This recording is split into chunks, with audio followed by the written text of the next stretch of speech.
Hello everyone, I would like to welcome you back once again to our channel Bright Careers and Successful Life.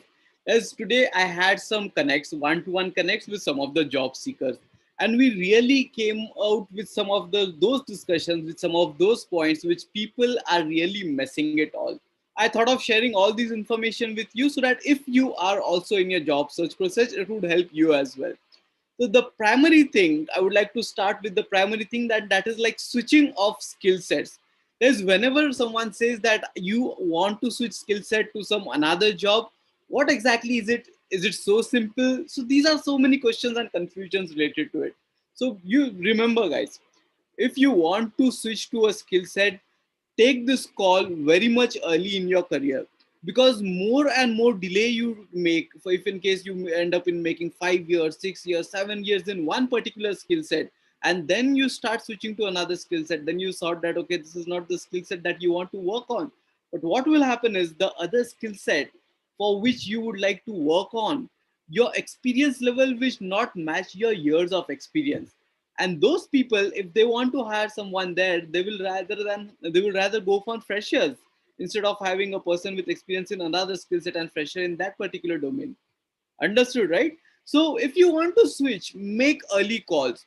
Like just realize if things are really not working, if you really find that okay, this thing is really not working good for you, just make a call in first or 2 years of your career, and that would like start working towards it. Do not randomly leave the first job and start switching to another. Start working towards it. Gain the knowledge, see if you can do different trainings, start doing these things, and at the same time you can see how your current things are going on, but keep upgrading. Do internships if possible, do part-time, do freelancing, and that is how you can switch. So make early calls and do not switch your skill set just for the sake of like getting more package or having a different lifestyle. Do not do that. And another thing is, if you are switching your skill set in the same technology but different flavors, for example, if you are working in Unix, if you want to work to a different technology like PL SQL, generally these type of requirements can also group in and work together as well. So this type of switching can somewhat be easy and can somewhat be done more sooner, more quicker. But if you want to switch randomly from a civil engineering to an HR, or from mechanical engineering to an IT, these type of skill sets, if you really want to make that call, make it much earlier in your career. The second thing was people are overlooking, they are not tracking, they are not being vigilant. By doing this, they are overlooking opportunities. Now we run some of the WhatsApp groups. We keep posting some of the job requirements. Similarly, there are so many social media platforms like LinkedIn, who also there are many people who are trying to share the requirements on regular basis. If you are looking for a job, but if you are not active on these platforms, then the requirement which is there, which is matching your skill set, would be grabbed by someone else. So be very much active. Do not ignore any of the requirements that is coming in. His third point was like people are not making resumes. They are too much into graphical. They are making graphics into resumes. They are segregating in column formats in those resumes. By doing this, they are decreasing the chances of their resume getting cleared into applicant tracking system, and they are not getting calls. Even if they are applying for requirements online, they are not getting calls. So what they need to do is use a simple good format. A Word, MS Word format is okay, a PDF format is also okay. I preferably suggest MS Word. I have too much good experience with this particular format.